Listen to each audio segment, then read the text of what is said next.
live. um, got my son Peyton with me. I don't know if some of you've seen him on Spencer's show, Woodwalkers, and he did Mike's a little while back. But we're not going to worry about being a lot of people here. We know it's late. We appreciate you know y'all being able to be with us. I was thinking about not doing a show next week sometime, but I realized um, Peyton. I don't know if we just started. I realized that Peyton has been with me several times. We've had things happen, but nobody's ever really heard his account of some of the things that went on. And so, everybody, hey Spencer, I'm gonna make you a mod tomorrow sometime. But so I I had my experience when I was 14, and I didn't tell anybody. Peyton didn't know, and I think everybody's heard my story, a few times. So, um, Peyton, I don't ask you. I know how this all happened, but I don't know what you thought about Bigfoot before we had the talk that day when you accidentally, played that Ohio How in front of me, and I didn't know what it was supposed to be. And what did you think about Bigfoot? I know you were watching the shows. The way some of the shows put him on, it was like an entertainment thing. So some of the people they talked to seemed kind of, I don't know, like it was scripted a little bit and made to entertain, and that was it. And then some of it actually seemed like there was some, evidence behind what they were saying and stuff. But you couldn't tell because I'd never had an experience, and you had mentioned yours, but you were you didn't know either because you hadn't started really going down the rabbit hole of everything, and you were like, well, whatever I saw, it was big, and I don't know what it was, but I can't say I know what it was or whatever at the time. So I just, I guess, more saw it as like a what if, like, it could be, but I've never had a firsthand encounter or nothing like that. So I don't know. I just really didn't know. And I just, with me telling you that I didn't know, it was more or less just not getting into it because I didn't want you to think I was nuts. So Spencer, I'm not going to look at the chat. So he's getting me back. I remember you told me when I asked you what that sound was you played. I remember you saying there's a new show. It's called Finding Bigfoot, and it's funny. I do remember that. because there was that show, and then there was what was the other one where the dudes were running around with 30-30s and their bellies hanging out of their shirts? What's it called? Monsters. Yeah, that one. Yeah, yeah. I forgot about that one. Yeah, that's real, boys. But no, yeah, and you don't just come out and talk about these things. But that was an aha moment, as they say, when you told me that was supposed to be a Bigfoot, that scream, and that's when I sat down and talked to you about it. But you know, I think we'd watch shows together after that, and I didn't tell you everything. I told you about the sighting and all, and you know, at that point, nothing had happened. I didn't get to hunt for a while because of their Well, situation. I had heard Granddaddy's too. The thing jumping off the bank and all that, and for him to say, I don't know what it was, but whatever it was landed on 2 feet and was heavy. I mean, there's Yeah, so many things it could be. and that's when he started questioning me about what I told him. He made fun of me at first, and I shut up about it. But because if your family don't believe you, then nobody else is going to either. But not I only did know, he tell me, Nana told me also. So it was like, and they were both the same story, so there wasn't. I mean, nobody had a reason to lie about it. Yeah, and I mean, for the people that don't know, my mom and dad were on a back road riding around one night, and he got out to relieve himself. She got out to stretch her legs, and long story short, something was breaking sticks and trees, small trees, up about 12, 15-foot bank with a 4-foot fence, and it jumped and landed in the road behind the car and landed on 2 feet, and they felt it land. And when it took off running, it was kicking rocks towards them. They couldn't see it, and he was screaming, and getting in the car. And, it terrified them. So then he came and asked me. But then so, go ahead. I remember you telling the story about that real straightforward football coach that was riding around here and saw one, and he said it stepped over a 5-strand barbed wire fence, and he looked at his friend, and they were like, yeah, that's what we saw. Well, They what just, he did, I was naive back then, and every now and then, I don't know why I would do it. I would blurt out, you ever seen a Bigfoot? Just joking or whatever. And he might have overheard me say something. And he didn't say nothing while I was in school, but years later we were playing poker in a back room somewhere. he's not a lie. He's not a story fibbing type.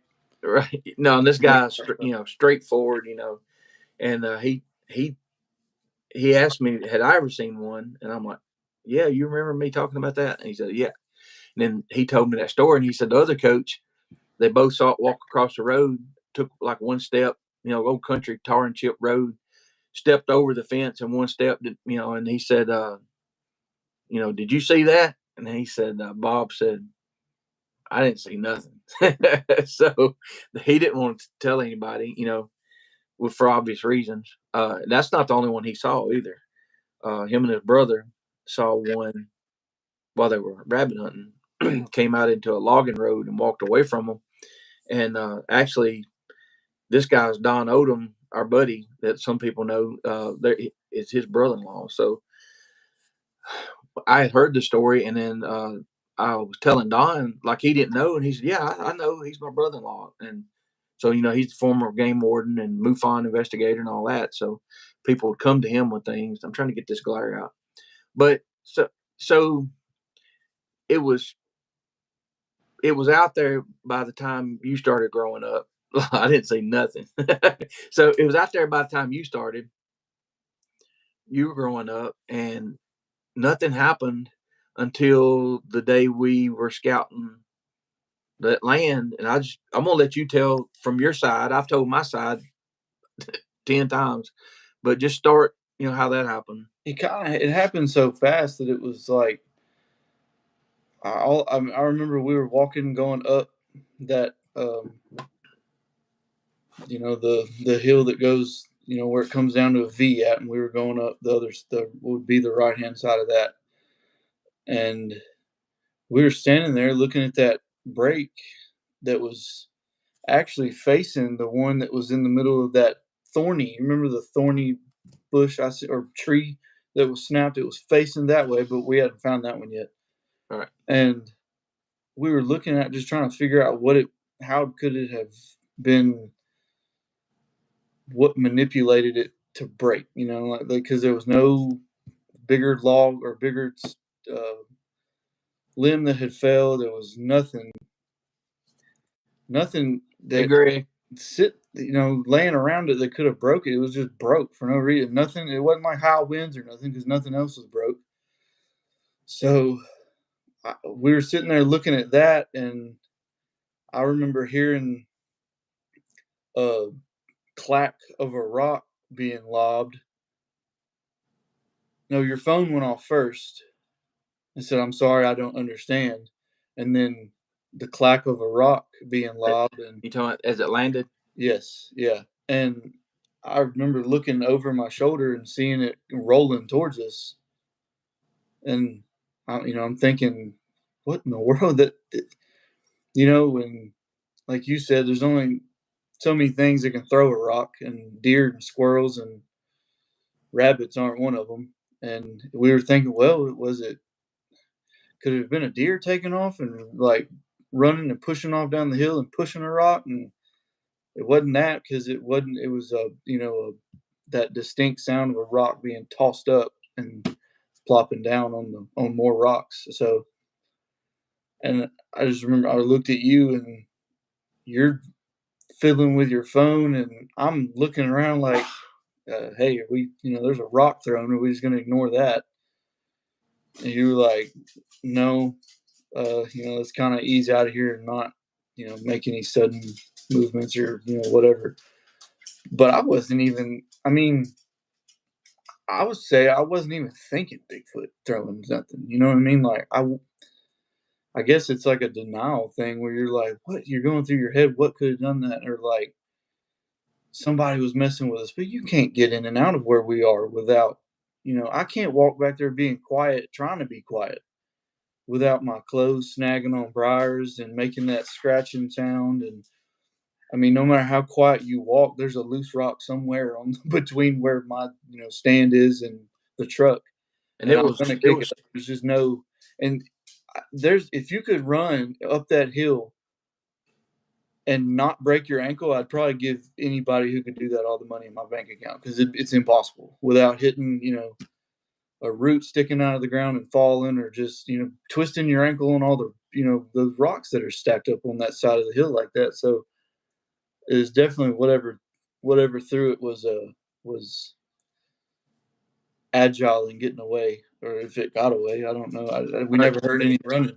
It may not have moved. I mean, We I don't. never. I don't remember hearing any footsteps. I don't remember hearing.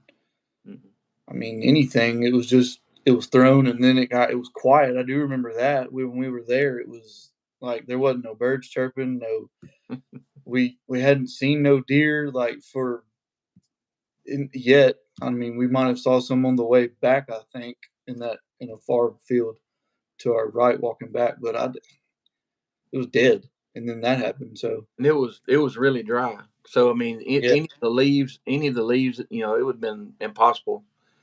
Yeah. Um, yeah, I agree with that, Greg. They it seems like sometimes it's like that day we hadn't caught all the sounds on video or whatever audio. The deer that we ran off, there was about 5 deer, and we could see them, and we flushed them, and they ran wide open to the left, and it was wet, and we didn't hear them. Yet later we could hear that whatever that big thing was walking just out of sight, 50 or 60 yards there. We could see 30, 40, 50. I mean, we were kind of measuring it out, guesstimating. you talking And about the more recent? right, yeah, I'm talking about when we had the huff growl. Yeah, But Greg was talking about the sound. Sometimes they sneak up on you. Sometimes they sound like a train coming through the woods. And I don't know. Maybe this thing wanted us to know. It sounded mad, but anyway, we'll get to that in a little bit. But in this particular place, that we've hunted with the rock throwing incident, I mean, you went by yourself, and you're the one that found the thorns. oh yeah, it was like 4:30 in the morning, and I'm walking up through there with my headlamp on, and I look up and I see this. What was it, a boat art? People call them Bodie art. Yeah. Anyway, nothing's gonna stick its hand in there. No person is gonna stick their hands in there with all them Oh, 3 and 4 inch thorns right. sticking out and snap it just at it.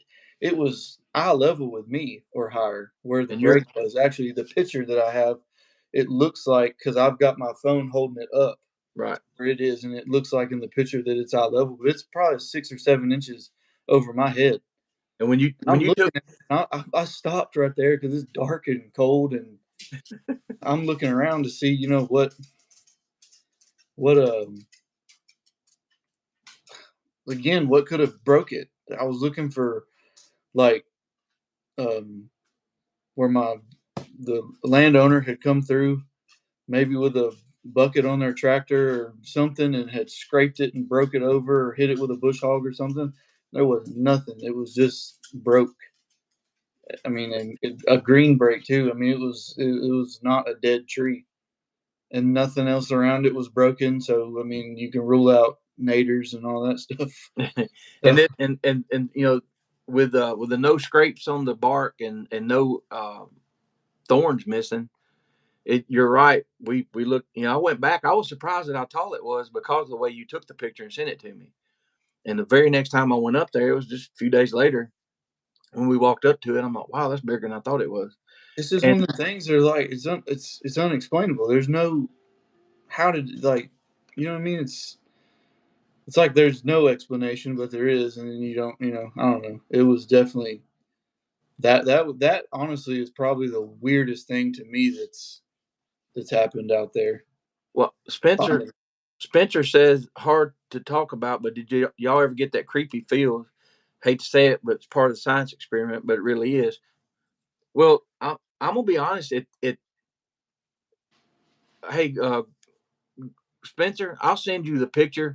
It was Greg. It was like somebody took hands and broke it down at the Y and broke it down. And you're talking about that really tough tree to break. And there's probably 100 of them all around it, just like it. And they didn't. None of them were I've cut. got pictures of it, and when I got it, when I Yeah, saw it, pictures of it in the dark, and then I yeah, went back. I think later, in when the sun had come up and I was leaving, and took pictures of more around it, so you could see that there were more trees like it, and nothing else was broke yeah. over.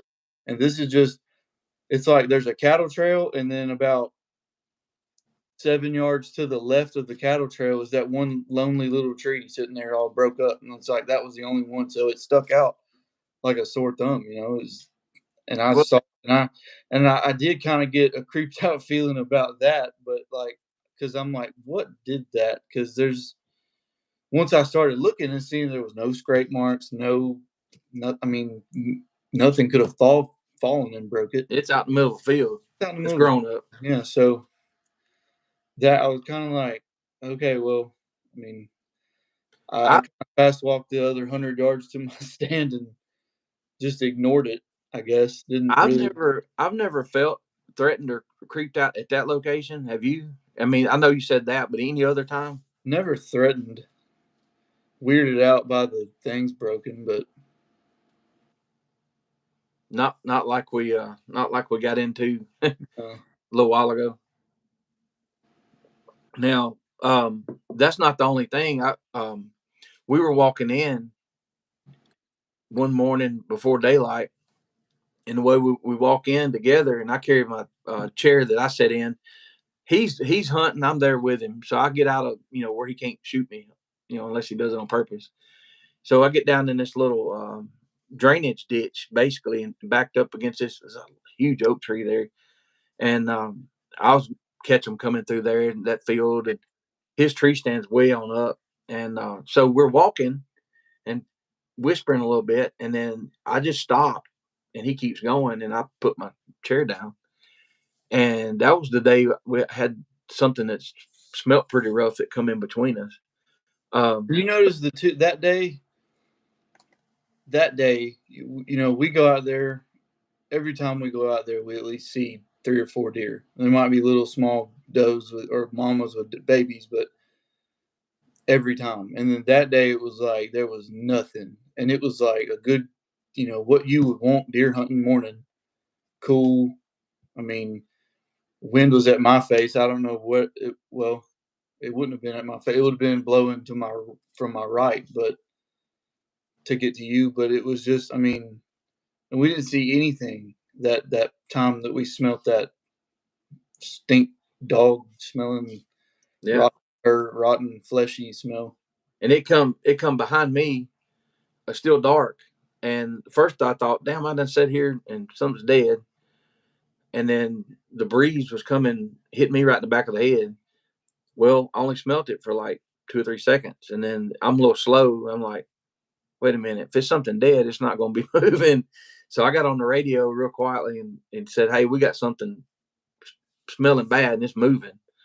And so it what it did, it probably went up around you, went over that ridge. But you've heard some things there too, like It wasn't on that property. It was. It sounded like it was about 3 ridges over, but it sounded like it started off sounding like a bellowing bull, and ended with like a weird like 8B sounding. not, I wouldn't call it a scream. It was more like a The oof, oof, oof. a, Yeah, a chuff, kind of like a or something. It was but it sounded like a gorilla-ish. it was definitely higher. Like it started off at the like that low, like a bull does when it's bellowing out, and then it went from that to like a high like finish. Like I would do it, but I would murder it and not get anywhere close to what it sounded like. And then y'all would be Boy, calling me bull squatch or something. it was a little opossum. Yeah. uh, and then this is for some of the paranormal folks. This same piece of property, not 40 yards from where we had the rock thrown at us. Um, tell them what you heard that day when you were by yourself. So to my left of my deer stand is a huge hill, and then in the middle of that hill is a deep drainage ditch from like it's a gully, honestly.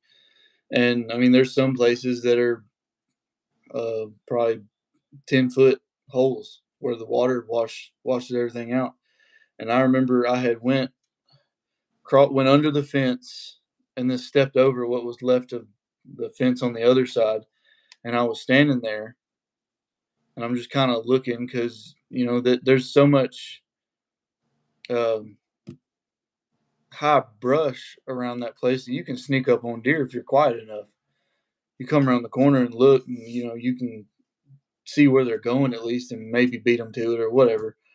So I was looking, and I just heard, man, this creek looks like a nice spot, but there's not. It's not a creek there.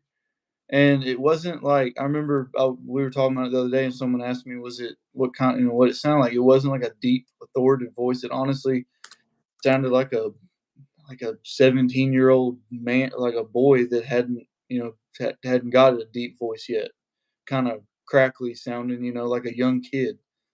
And I said what I said. Hey, who's there? This is private property. You're not supposed to be here. And nobody, like no running, no, and I didn't hear anything before that either, like where somebody was walking up, and I would have right there. I mean, because that's covered in blackberry thorns and stuff, so it's an impossible place to sneak up on somebody. And when you talk about what we do when we get up and walk, some of the fields we can walk in gaps and use some of that thick stuff for cover. When he's talking about sneaking up on deer, you kind of stalk a little bit, but you got to Yeah, be we're really not. careful. Yeah, I mean, I have been out there and get on my knees and kind of walk along the fence, like squat down and walk along the fence row, and then they come out not 10 yards in front of me and cross in front of me yeah, because it's so. I mean, it is so thick they can't see you, but that's it's also we can't see stuff too. So yeah. And so, I mean, we went back and looked, and we've been all over the place, and like I said, I've never felt threatened at all. But we've got a place on the north end of the county. It's a little different. Um, Me and my wife started going, and we had some strange things happen, sounds, and we saw an orb for 20 minutes or better up in a tree right beside us, not 20 yards away, 10 feet up. And I'd pull back and forth trying to get a good, better look and see what it was. We never figured out what it was. And then me and Peyton would go and set up in the back of the truck in chairs, have our flashlights and, gun or whatever. And we'd hear things. And it's almost every time. It's not just it's weird because it like my girlfriend Kenzie, she doesn't call us liars, but she's not calling us truthers either. So she tried to call us out and was like, "Well, let's go tonight." And it's already 9:30 when she said that. Okay, let's go. And we went out there and we was telling her some of the weird stuff we heard, some stuff we had heard, and how we've been there for 2 minutes maybe. You just put the car in park and turned it off or the truck, and we're kind of whispering amongst ourselves, and she's like, "Shh." and she hears that what sounded like a chain being dropped from somebody holding a dangling chain and drop it, and it sounded like it like wrapped around itself as it was falling, or when it hit the ground, it kind of curled up. Yeah, And and we've heard that on different sides I too. don't even think we told her that because you were like, "You're kidding me," and because Heather heard a chain, and there's no chains out there. There's no gates. There's no. I mean, Right. We've heard the metal sound that this is where Spencer, when we started watching their shows and stuff and started hearing about this metal sound. and then the sorry, I didn't mean to interrupt. Oh, go ahead. No. Where we were out there, we were we were teaching Heather how to shoot a pistol or something, and we heard that owl call. We heard one that was real, and then one that was like it sounded like somebody horribly trying to fake one, and it was on the ground though, but it was loud, and And we it were, was big. that It was was not big. that wasn't an owl, and then I remember watching an episode of Spencer's Woodwalkers, and they're talking about how you can tell that they'll make a owl call, and if it don't have that draw or whatever on the end, then it's probably not an owl. And I don't remember hearing that. And It just we've heard sounded that like several wolf, we've heard that several times where Peyton can do an excellent call and you get answers back and they'll be in the trees way off or whatever and they'll come in a little closer. Then every now and then we have something that sounds like it's big and on the ground and it sounds horrible. well, that one it sounded like that it happened again here recently.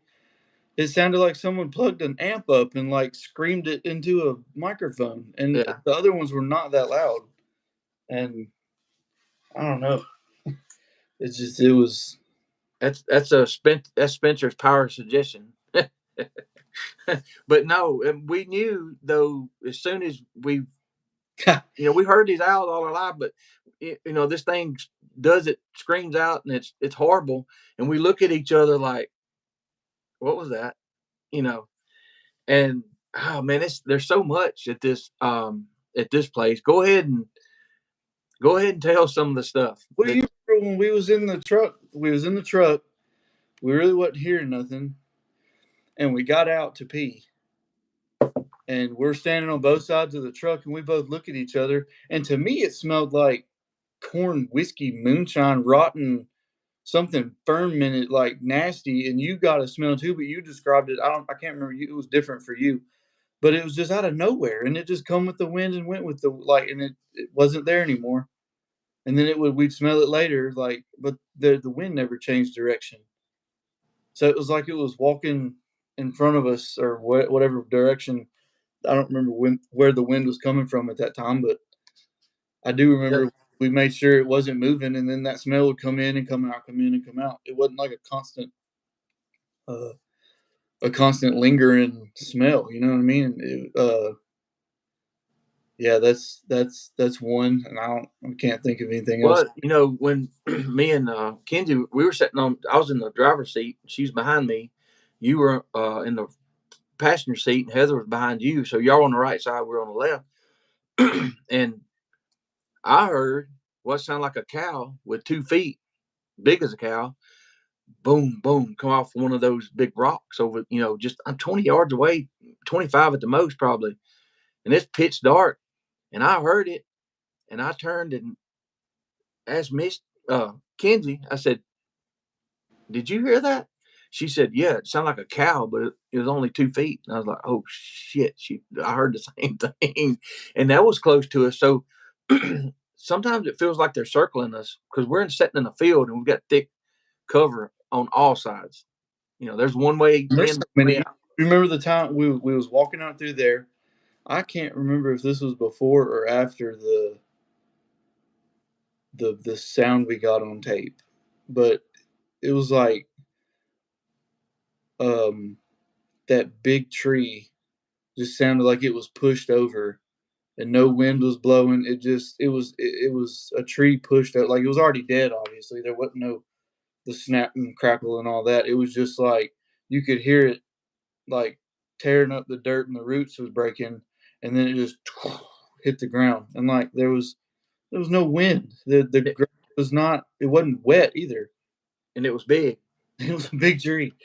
And we never found it. We went and looked for it. You stepped on that rock, or I stepped on the rock, You stepped and on it it. went click, click like that. And then I looked at you, and it's a big rock. And then I stepped on it again, it wouldn't do it again.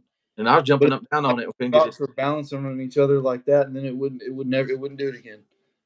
And but we were looking for that tree, and we couldn't find it. And so I went in with the dog a couple days before me and you had that scary thing that happened. But when that thing sounded like it was clucking to her, trying to coax her, but with a thick voice box, and she hunkered down. And when I walked in, I went back. I told Mark Newbill, I was like, you know what? I think I've got that video, because when we went in a couple days later, there was trees pushed down every direction, crossing that path, and it's wide enough for a truck to go through, or two trucks.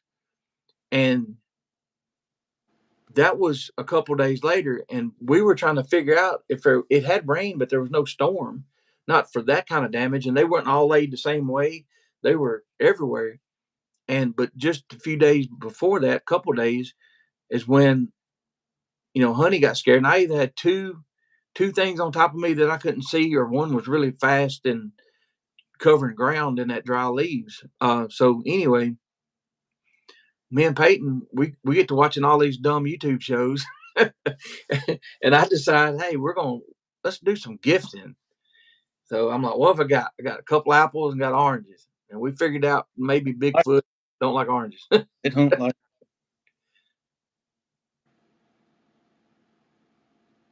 Yeah, I mean, well, this day that we went back, Spencer, we could hear something bend down, not hear it bend down, but something was bending down, grabbing a log, dead log or half dead log, picking it up and dragging it to it, and then throwing it. Or it would do that, and then it would knock on a tree. And we're going through now. I've got what 8 or 9 minutes of film, but this was going on for a while before I was. Hey, I think I need to cut the phone on, because we're scared. It scared the shit out of us. And some things you don't hear, and you can hear me in the film go, wait, because we were hearing things before the tree knocks and before the boulder throws and all that. Hearing something it picked up like a 40, 45, 50-pound rock and threw it, and it crashed. It wasn't like thud. It like threw it, and whatever it threw it, it went through what it threw it at. Yeah, and And so rolled and like clanked off of other rocks and hit small trees and stuff. And I mean, that's whatever's doing that's strong and has thumbs. so you forget to turn on the video when this is going on. He's got an AR-15. I've got a shotgun with double alt, and I don't feel like we've got enough. And so that's why you hear me in that video say, after 7 or 8 minutes of this, and then I finally turn it on, hey, don't get too far from me, you know? And we were on alert. This went on for a while, but when that, I know Peyton, when we heard the air come out, hey Greg, I I got two of those. Yep, we yeah. You find out sometimes you're not prepared enough. But my dad was old school, and so I kind of lean towards that caliber. Um, so like when I heard the Eric spell, and what I told you later when we listened to it over and over, like it sounded like it was swinging and hitting something. What did you hear? I didn't. I'm gonna be honest. I didn't really hear the air. I heard there was so much crashing and stuff going on. When I heard you say what you said about the air being expelled, like, but I didn't hear that. I just heard whatever it hit break, and it sounded like, I mean, a good sized stick, probably about the size of your calf or something, you know. And then that sounded like more of a half dead, half alive branch that got broken. But then after that, it sounded like it picked up one that was about the size of a baseball bat and snapped it, and that wasn't a dead tree that snapped. That cow that, and it echoed for it seemed like forever, just. Now, And then I know you might that's not all want to. going on. I turned around and looked behind us, and it was 45 degrees that day and drizzling rain, kind of. That's And what I was going like to get. the Yeah, wave went from left to right, and I saw it in a like not in a tree, but the tree was behind it. It was in between me and the tree, and I said, "Hey, I don't want sound crazy or nothing because yeah. it's not hot out here. There shouldn't be no heat waves, but there's a wave of some kind, and that's." Just move. But it moved from. It was left to right in front of the tree. It would have been like it would have come in that field behind us and then come back in through where like beside the pond and that trail was. So if he cut out, y'all, what he's talking about, you hate to even say this word, but later said it might have been something cloaked with that shimmering. And so what I think, here's what I think after we talked about this. And Mark, he did this, he analyzed the sound for us and everything, and there was a couple howls we didn't hear. Now we had whatever that was. There was off to our left, way away. And then there was one to our right that we heard. We heard that big walking and whatever was mad, cutting up. But what scares me is if there is such a thing as cloaking, we had something behind us too. Now that's not guaranteed. I I mean, hope that it was something in my eye or something like that because that just takes it to but the situation we're in, you're on alert and everything. So we've had, God, there's so much stuff, y'all, at this place. And okay, so we go to how we had some cool nights, a couple weeks ago, 2 or 3 weeks ago, and we've never had a fire out there. Tell them about that. It was all fine. We kind of got scared at bullfrogs croaking for a second, then we realized it was bullfrogs croaking, not something sneaking up on us. All of us didn't get scared. Yeah. Some people got scared. Yeah. Uh, and then to end the night, we're kind of chilling out, and I remember it sounded like an owl went off, that it did its cadence, and then before it could get done, it sounded like somebody screamed, Loud. like like but loud and high pitched, And and then it I heard another owl, and and it at the sounded point I jumped up out of my seat because that was to my back, right. It was to my and back on too. me, so I jumped up and kicking my chair and whatever, probably made more noise than what it was making, but I don't know if that affected anything, that y'all heard or whatever, but the Have scream, you I got up and turned around. I was trying to get my back, not to it, not turned to it. I was trying to be looking at whatever that was. yeah. So have you ever heard High powered flashlight that you've got that is like 2,000 lumens or something, and it lit up the whole field, and there was nothing over there. have you ever heard anything like that? I mean, you're No, the sound guy. Huh? no, not like the owl sounded normal, and then to end, like it sounded like something interrupted the owl call to me. And And but then another owl triggered, but I don't know if that was. I can honestly say I don't remember if the second owl, was the owl was an owl call, not how they if they don't end in that. What do you call it? I forgot trill, maybe the a what. trill, a Yeah, if trill. they end in that, then they say it's probably not an owl. So I don't know if the second owl call had that, but I don't. The first one definitely didn't because it didn't get a chance to make it because that whatever screamed out let out. How far you think that was behind us? 115 yards, 100 yards, 115.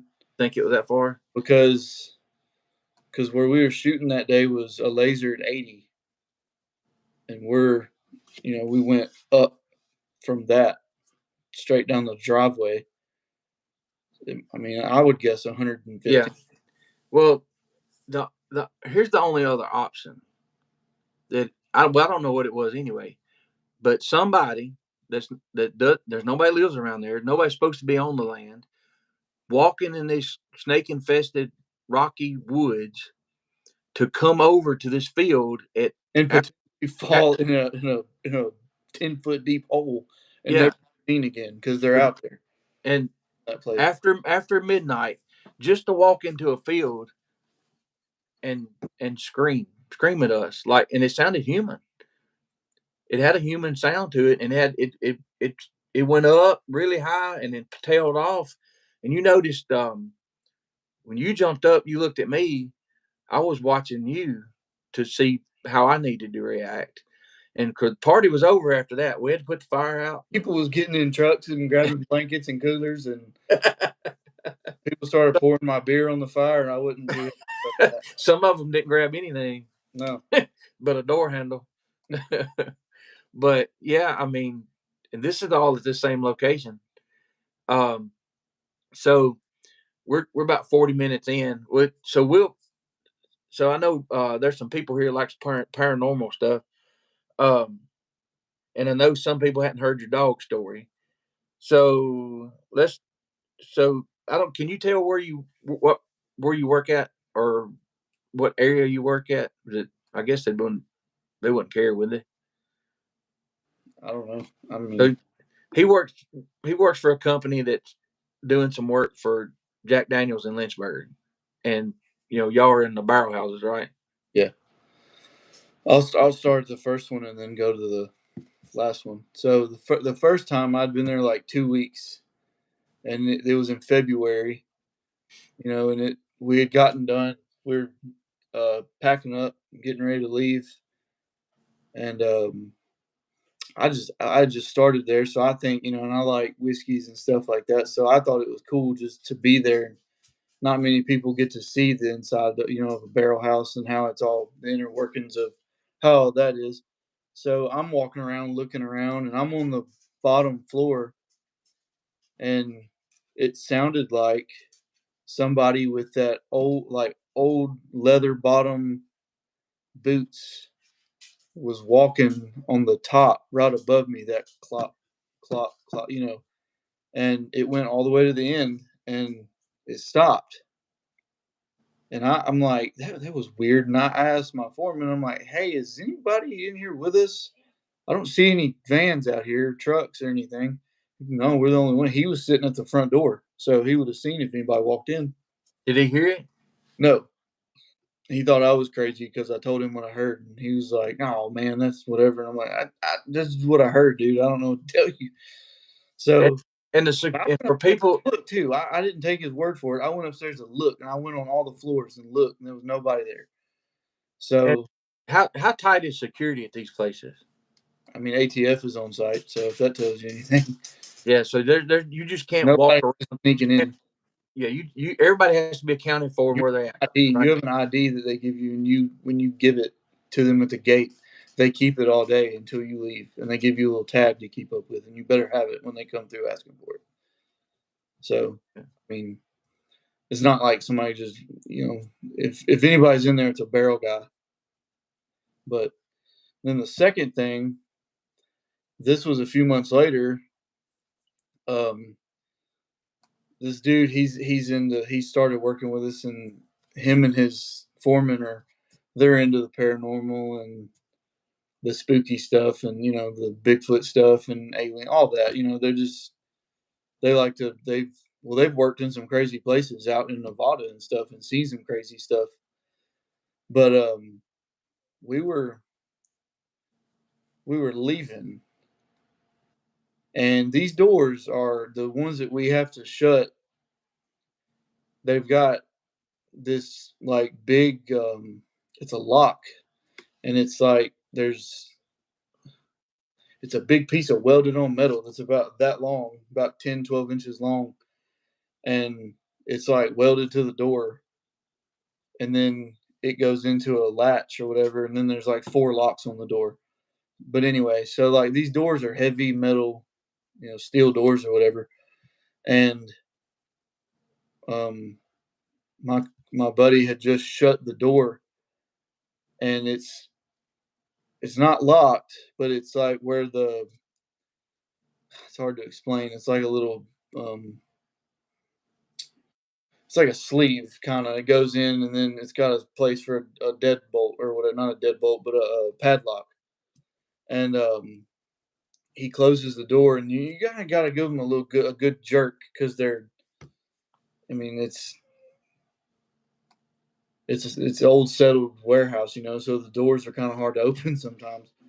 So he shuts the door.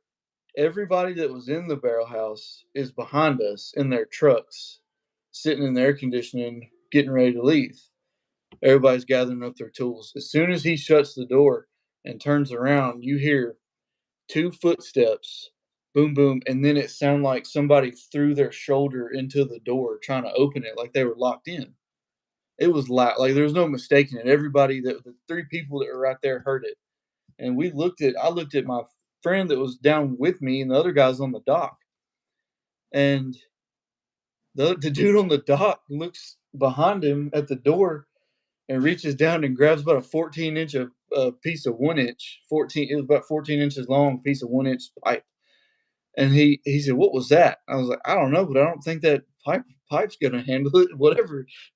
So he opens the door to make sure we didn't lock nobody in there, and there's nobody in there. And then I was thinking, well, maybe we left a door open on the other side, and the pressure, how like in a house where if you leave a door open or close the door, it'll shut another one or something, forcefully. But then I'm thinking, well, this door opens out towards us, so it wouldn't have, closed it. It wouldn't have done that. And these barrel houses have big windows in them, all up down the front side and the back side. So there's like no way that any pressure could get built up in it. And we were talking about it. We were like, I don't know. They see and hear weird stuff all the time out there. It's then the third time I've heard something out that was weird. Didn't It was kind of crazy. We were walking. It was me and a dude were gonna go take some measurements, and he was the same guy that was with me with the door thing. So we're walking back to take some measurements on some stuff, and it sounds like somebody is up on top of the barrels, throwing tools off, like tossing them, and then you hear boom, boom, boom, boom, boom, boom, boom, hitting barrels all the way down to the floor. They did that about 4 times, and we looked at each other. We're like, "Is somebody up there busting pipe loose that we don't know about?" And we went back there to where it was, and nope, nobody was there. Nobody come out from the little catwalks that you got to use to get back to the where the pipe is. So I mean, it was definitely. And we went looking for tool like stuff that had fallen. Nothing. There wasn't no pipe missing. There was. I mean, we hadn't even been in that barrel house yet. So what if you've got your boss, you ride with him a lot, and when we first started talking this Bigfoot stuff, you mentioned to him a few times he thought you were crazy. he didn't think it was crazy necessarily. He just kind of was like, "Oh, you believe in that?" I said, "Well, I've never seen one, but I've had some weird things happen, and I've heard some people tell some stuff that they didn't have a reason to lie about it. So I don't not believe it, if that makes sense to you." And he was like, "Oh, I can understand that." So then, I mean, I'd listen to the podcast going down the road, and he's hearing stuff, and he'll ask me questions. Well, why didn't they videotape her? Why didn't I'm like explain why, some stuff that they said.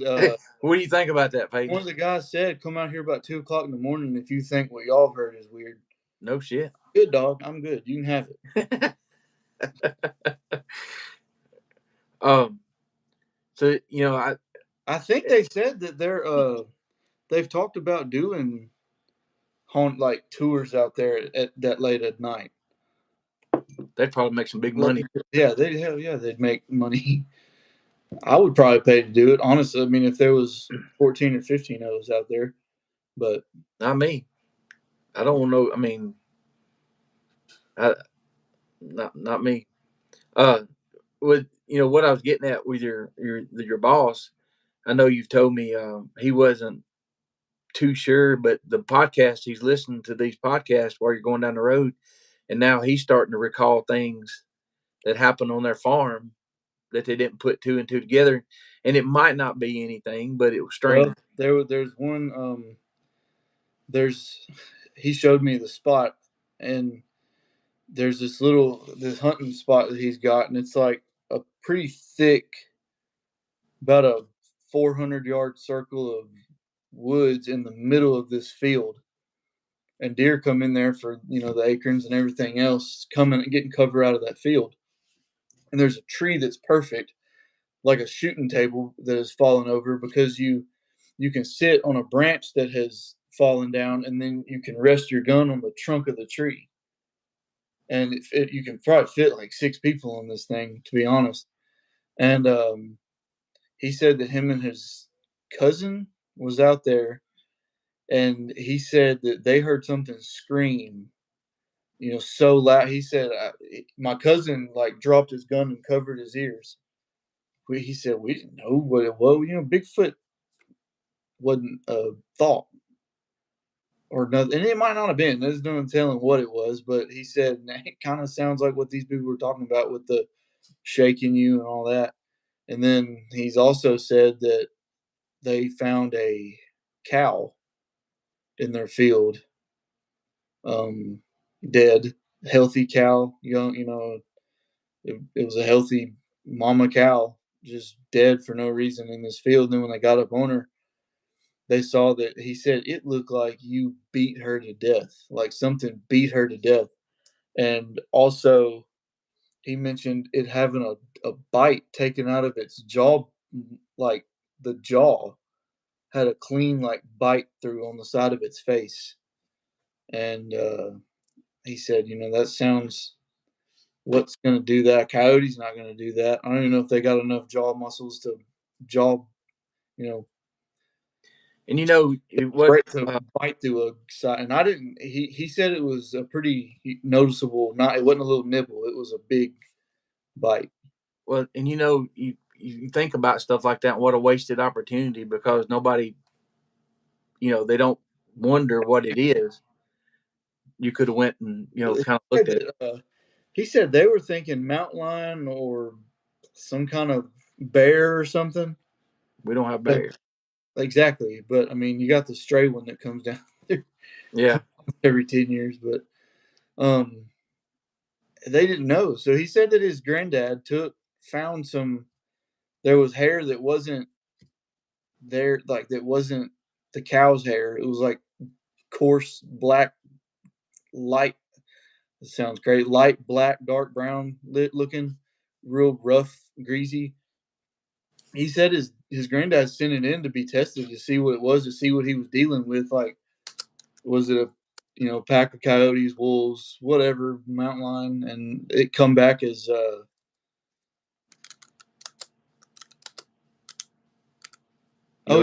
he said that it also, Spencer, he mentioned that it wasn't eaten out, like it wasn't eaten from the back. It was like something ripped the skin open and like took chunks of meat out of the back haunches. I do remember him saying that. He said it wasn't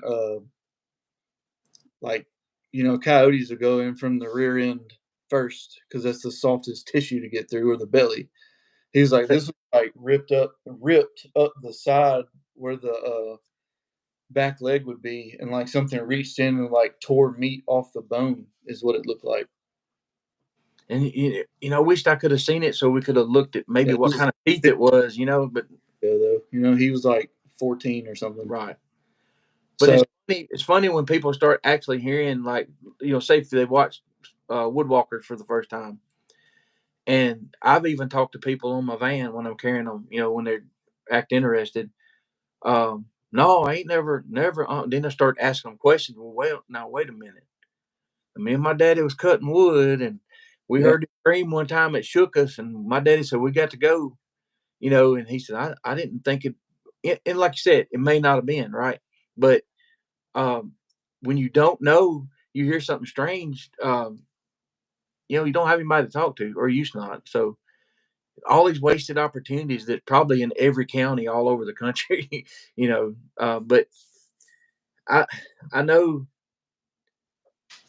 How has anybody, since I've been doing the shows and you've been on Woodwalkers and Mike's show, and I posted on Facebook. And has anybody said anything to you about that? Being laughing about it or anything, or No, I haven't. I don't know if it's. I mean, not. No, I've never had anybody come in with anything negative.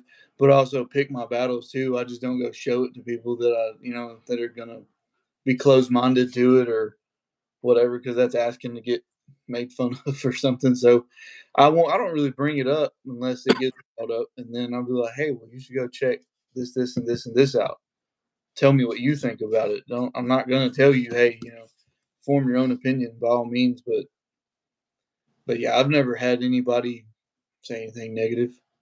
tell. So we got tell tell the people here about JD's dad and his experience. He was driving down the road with his doors off his Jeep, and 2008, right? yeah, and come around the corner and almost hit one. And he said it flinched and did like that. And he said all I could see was his big forearm and hair, and its face looked like grimaced, like it thought it was about to get hit. Looking down in the Jeep, wasn't Looking down in the Jeep, he was like, I thought it was about to grab me up, out like pick me up out of the Jeep, because he had all the doors off and the roof off. And he's been, um, researching it. Hell, I mentioned something and he's already seen it Yeah. or heard of it or whatever. And I've gave him everybody's channels to look at and You everything. you So tell him what the guy that owned the land, when he went to him and asked him what he said. yeah, something about, yeah, I've seen Big Boy twice or something like that. Yeah. Yeah. He went to him and said, "Hey, I got to ask you a question. You ever seen anything strange out here?" He said, "Oh, I've seen the big boy twice," and kind of laughed. So, he some of these people, they just don't tell anybody. But if you got anything else, I know it's late, y'all. I appreciate y'all coming and watching this. I know it's late. It's just oh, Spencer, were they in an extreme curve of the road or very bottom of the hill? Spencer, I went and looked at it. Um, as far as I could tell, you know how deer and animals will cross in the in cover. There's the bridge, and then there's woods that came. There's fields, and then there's woods that kind of meet along that creek there. So it was at the creek, and there was wood. So you see deer, they'll sometimes um, they'll cross from cover to cover when they cross the road, and that's about the way this was. It was flat, and he was in the curve, and he come around. So I talked to him at a gas pump one day, and he said that the Bigfoot was looking away from them, like it was focused on something across the fence, and it was kind of in a hurry, and it stepped out as they were coming around, and it was all one motion. He said I saw its teeth, I saw its lips grimace, like, oh crap. And and I'm just standing there, just like, how come I didn't know this? um but yeah, I think they caught him by what he said, maybe stalking some food, and he was crossing at that creek and cover to cover is what I think. But we went up there and looked at it. And this ain't my story, but my friend told me this. Um, Appreciate it, Gray. they were coon hunting one night, and they'd gotten down. It was him and his friend. They got down off in a bowl, and they got their coon or whatever. And then he said it sounded like, "Pow!" like something broke a limb on top of the hill. But then it went from pows to breaking stuff from like knocking. He said it would do it over here, and then it would do it over here. Of course, they're at the bottom of a ridge, so like they were surrounded by top of the ridge. You know what I mean? So like they kept hearing stuff all around them. And one of the dudes, he said he got scared and started army crawling. It's like, get down, that's a Bigfoot or whatever. And he was like, you crazy? That's cows or something walking or whatever. And he said it wasn't cow. It's not. Hey, if y'all got to go, that's cool. We'll um tell about when you and your friends were out in the field just walking with the flashlights and the guns at night. Just for the hell of it. Yeah, we would. Yeah, just there's nothing else to do. So I mean, there was nothing else to do, so we would go. My buddy had a good piece of land that we would just go walk at night. We'd have flashlights and guns and everything, and I had, for some reason, thought I needed a 2,000 lumen light on the front of my AR-15, and this thing would light up a whole hayfield. No joke. You could see crickets jumping and frying their wings when they was bright, and smoking crickets. set a hayfield on fire by just the light of the beam of the flashlight. But so I just, every now and then, I mean, we cut our lights off. This was a full moon night, and I just every now and then would cut my light on and scan around us because we had gotten in that same field we had gotten cornered by some coyotes one night. One was following us and we didn't know it, but so I shined the light up on top of the hill looking, and where the top of the hill would be a lot higher. I can't give a good judgment because I didn't go up there. I wasn't looking, but it was two big yellow, orangey, reddish looking eyes, and they were. I mean, they were that far apart. I mean, big eyes, and it looked like it went like that and turned away. And my buddy standing beside me saw it too, and he said, What was that?" And I was like, "I don't know. Whatever it was big, but we need to probably be getting back to the vehicles because that. I mean, in Bigfoot speed terms, it wasn't that far away." Oh, Spencer, he's talking about the 2,000 lumens. I thought I had a decent flashlight, and we had for long. Let's make a short story out of it. Had somebody messing around his place, and I jumped out there in my By shotgun. messing around, we mean doing drugs and breaking in and stealing. And stealing guns and shit. But anyway, he's in jail now. But we would sit there with night vision and watch it. So, but anyway, Greg is. I don't know if Greg's still here. I had was trying to order some bear piss. Yeah. Because he had a big pit bull, he'd walk up and down the road, try to intimidate people. And we were like, let's. I didn't want to hurt the dog. I just want to scare the dog. Naturally scared of, and bear piss was the number one. So anyway, he didn't get out on his driveway. It didn't get to that point, but yeah, I got out my flashlight after he got his gun stolen that night, and I jumped out of there with my shotgun and turned that flashlight on. Hell, I couldn't see nothing, so I felt real inadequate that night. And I got on Amazon, I got to researching flashlights, and I found one that's 2,200 lumens. So I put on that, interchange it with different ones. But yeah, you learn real quick, how good something ain't, But I was leaving his house one night, and I had seen 3 red wolves back in 1990. I had a 97 Nissan, so it was about 98, 99. Now there's people that live back there said they saw wolves, and that's no big deal. I mean, you've got audio, right? Well, they released them in like 92, I think 91, 92. Because they're rare. Red wolves. They released a bunch of them here, and they said 90% of them died of parvo. So they come through and grabbed the ones that they could get and took them back to East Tennessee. And I don't see how they get them all if they've been breeding and So there's a there are some here. I've got the tape of the one howling, and the thing about it is there was coyotes right before that howling, and you didn't ask. You didn't ask. You wanted to hear about that poofing dog, whatever. Yeah, that smoking dog. That smoking dog. Y'all, look. This is a big step. This is a big step for him because he don't normally talk about this shit. Got a friend who He lived in it was an old house, like so old the ceilings were only like 6'2", and I'd have to walk like this, walking through his house. And he would tell me, I'd ask, hey, can I spend the night? He's like, dude, you don't want to spend the night.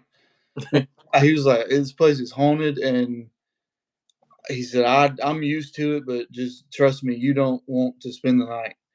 And I never did. But I'm like, what are you talking about? Like, what? He was like, man, so one time I was here for this. His we were in his bedroom, and the door was on the other side of the house. The front door was like through the kitchen, through the living room. There it is. And his brother tried to open the door and then called him. Was like, hey, asshole, I told you I was coming home. Why'd you lock the front door? He was like, I didn't. We went over there and opened it right up. It was like his mom and daddy were asleep. It was like probably 1 in the morning when his brother was coming home. So, I mean, he was trying not to make any noise or whatever, and they weren't up. So he he said it felt like somebody was holding the door shut. And then he, from a young age, would always see this. He said it looked like black smoke would come out of his closet and hover, and then it would either it would follow the wall, down the wall and to the right and into his bathroom closet, or it would go back to where it come from. And he would cry, beg his mama, do not put, like, I don't, don't want to go to sleep in here or whatever. And she didn't believe him. And then she saw it and then come in there screaming, woke him up, because she went to the bathroom and had to go through his room to get to the bathroom because it was a weird layout.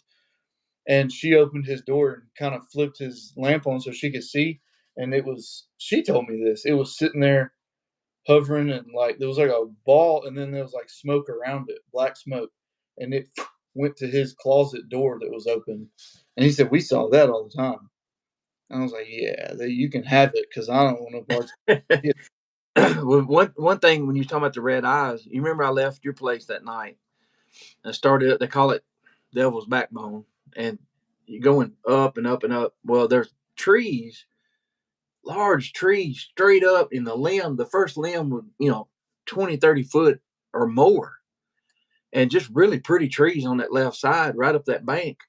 I was coming up there by myself, um, and I saw this red shining. What I thought it was, the first thing I thought was, who in the hell put one of those red driveway markers up in that tree? They're stupid, because why would you risk your life to get up there and do that? Well, I went by and it's up, so I'm looking up at it, and it's just one, and this tree's here, and then you got this red thing. I go past it, and I get up to the curve up here, and I'm gonna go back and see what that was, and I come back down. There was nothing. There was no more shine. There was no limb for something to stand on it. Yeah. that's that's the only way you can fix places like that, Greg. I agree. um, but I never had heard about the red eyes at that point. Still not saying that's what it was, but I don't know what it was, because when I come back, I could see the back of that tree. I could see no limbs, so there was nothing could have been standing on a limb, and there was nothing could have been that tall that I know of. So I have no idea what that was. Maybe it was a red orb of some kind. Who knows? At this point, I don't know what to think. I think Spencer, somebody said, the more you learn, the less you know about this stuff. But we there are stories from all over this area. I mean, even of course, the ghost stories. There's ghost stories everywhere. I don't know how this is crazy because it kind of happened how the dog thing happened. Two friends in the same night. It was prom night. It would have been 2016 or 2017 in Cornersville here. Um, one of my friends we were all at the same party, sitting around a fire, telling stories like these kind of stories, And this dude was like, it was the guy and his girlfriend were driving down the road, and he said that it was like this this weird looking. It looked like a deer, but it was weird because it didn't look like a deer at the same time. He said there was something off about it. I don't remember exactly what it was, but he said when their headlights hit it, it didn't jump left or right. He said it was walking down the middle of the road and looked back at him and went up, straight up, and it freaked them out. They went home. And then somebody heard that and was like, "No, no, you didn't just say like, what did you see again?" He was like, "Dude, we saw the same thing, just the other like on another ridge over. As the crow flies, probably not even a mile." He's like, we were driving down the road and there was this thing." Spencer, A lot of like Indian history here, I think, is what some that's what I would guess before it's heavily. I it looked, remember you know. as I remember as a kid, my uncle and them when they would turn ground, and we would wait. The first rain, we would run out there, and we'd arrowheads, spearheads, scrapers, hide scrapers. We didn't know what we had. We had 5-gallon buckets full of this stuff, and found a place where they made them. There was I think we found a mound one time, but the people that own that land still don't. I've asked them about it, and they don't know what it is. My buddy's Cody, he's got that there's like this it's like a cave looking thing on his place. And then there's outside of the cave is like this it's old, you can tell it's old, and it's a circle like that big carved out into the rock where Indians would collect water or whatever. I got a picture of it somewhere on my phone. I've never heard that. Yeah, and there's something about I don't want to mess the story up and tell it wrong, but there's a tree that is like been known for where the white men would come in and they'd hang Indians from it. It's on his place, it's still standing. I mean, it's old. It's beside his pond, and that's where that spring comes out beside that pond. And there's like it's a big rock, and it's a big about 2 foot by probably 10-inch um, carve out bowl. It looks like a bowl in a rock. Uh, Misty, I think that devil backbone you're talking about may be on the Natchez Trace. Yeah, this is I just think. that are a bunch of rednecks. Yeah, this. It's got one little bend in it, and they thought it's scary. Yeah, but but another thing too, for that question that Spencer said, don't forget. Uh, I'm sure Greg and all y'all know this. Northern Alabama and Tennessee, Middle Tennessee, East Tennessee was where the a lot of battles were fought. Civil War. A lot of other things going on too. So some of these old houses, hell, we've lived in houses that were haunted, and I don't know what causes all that, but there's old stories. I mean, all right, y'all, I got write this down. The Chapel Hill Light. If you want a good ghost story, that's kind of famous. It's in this county. But Misty asked about fog. So Don Odom told me a story back when he said when he was a game warden, he was I forgot exactly where he was at, but he was down around Mooresville, and he was coming across some of those ridges back, some of these same ridges we're talking about, and a heavy fog rolled in, and he said I barely could see the road in front of me, and it was so thick, and so he was driving, and he never crossed the highway from these back roads. And an hour or so later, he ended up in Blue Creek in an area where he would have had to cross the main highway. And he had about an hour or so missing time. And he can tell y'all that one. That's a good This one. is not with you though. This is with Grant again. the one that the dog thing happened with, and this happened with some friends. We're driving, just riding back roads, just like we used to do, and we never to get where we got. We would have had to cross. Um, what's that road that goes to the Linville Highway? We turned left off of that and kept going. Like we never made any turns Hold, to go hold, back. hold on, Peyton. The Trail of Tears is less than 12 to 15 miles from us right here. The original Trail of Tears goes through Pulaski, Tennessee. We're in Cornersville. If you Google it, it may say 15 miles. As a crow flies, it's less than that. So yeah, Spencer, there's a lot of that history here. But I'm sorry, Peyton. Well, no, we just got caught up in talking, laughing, cutting up, listening to music and stuff, and we come out on what would have had to been we'd had to cross it at some point, and we didn't, and we're like almost where we started, but a few miles up the road and on the right side of the road. And Grant's got this look like he's looking at me. That's impossible. We couldn't have ended up right here. Like, there's no way. I know That, where I was going. that's the same area that Don was talking about. Yeah. Okay, so we're triggering memories. Okay, so y'all So go ahead. I have to write this down. Go ahead. go through and look at the map and the way we went, and like there was no way that we could have ended up turning where we're like coming out on that road. And then the thing we were talking about when we went to that Tennessee football game, there was an hour and 50 miles missing out of the off. It was 1 hour missing.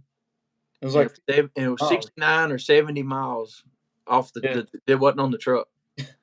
Y'all, it gets weird. No, we was getting close to home by passing that school that's on the side of the road. We knew we had Yeah. about 45 minutes left to an And hour to get home, and we just showed up like exit 32 is like 5 minutes away, 5 miles away. Like, wait a minute, what? We well, never we never passed that school. passed that school or any of that. Yeah. You remember? And well, go back to what happened the day before. That's where we ran into that Yeah. Cherokee lady in Cherokee, North Carolina, out in the woods. Remember? That's where we had a long conversation with that lady. Do you remember talking to her Yeah. and hearing that big rock turnover? Big rock. And went into the water. Yep. And when the water was about 4 or 5 foot deep, running pretty quick there. And I forgot about that. Yeah, it was a big rock. And I don't know. And she But just looked up at it and smiled. She really didn't say anything. yeah. Listen to this. So you're triggering memories. I hadn't thought about this in forever. So me and Jimmy Williams, we're going frog gigging one night over there off of Watchell Road and some of those ridges back in there, and Gordon Dyer's place.